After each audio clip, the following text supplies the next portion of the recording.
সকালবেলা ঘুম থেকে উঠেই একটা কথাই মাথার মধ্যে শুধু ঘোরে, কি দিয়ে ব্রেকফাস্ট করাবো।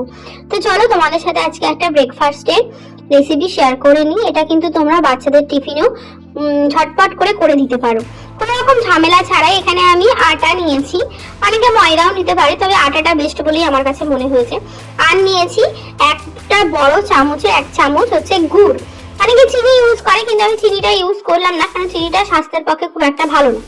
এই দেখো, এরকম একটা ব্যাটার তৈরি করে নেবে, আর গুড় আর চিনি দিয়ে, আর কিছুই না। চাইলে তোমরা সুজি অ্যাড করতে পারো, নানান রকমের কিছু অ্যাড করতে পারো, বাট আমি বললাম খুব ঝটপট আর ঝামেলা ছাড়া আর কম কিছু উপকরণেই তোমাদের এইটা করে দেখাচ্ছি।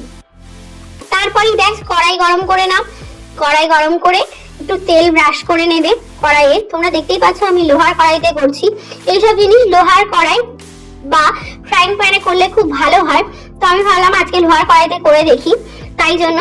তো দেখতেই পাচ্ছ ব্যাটারটা এর মধ্যে দিয়ে দিয়েছি, আর কি সুন্দর করে এইভাবে উল্টিয়ে গোল করে নিয়ে ভেজে নিলেই তৈরি হয়ে যাবে গরমা গরম গোলা রুটিও বলতে পারো, প্যানকেক বলতে পারো, যে কোনো কিছুই বলতে পারো, বা ঝটপট করে নেওয়া রুটিও বলতে পারো। কি সুন্দর হয়েছে রুটিটা, দেখো।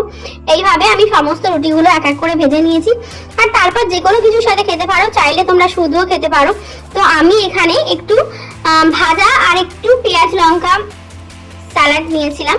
তো সকালের ব্রেকফাস্টটা এইভাবে আমরা সারলাম, খুব ভালো হয়েছিল খেতে। তোমরা অবশ্যই বাড়িতে ট্রাই করে দেখো, ভালো লাগলে অবশ্যই কমেন্ট করে জানিও, আর লাইক আর শেয়ার করতে কিন্তু ভুলো না।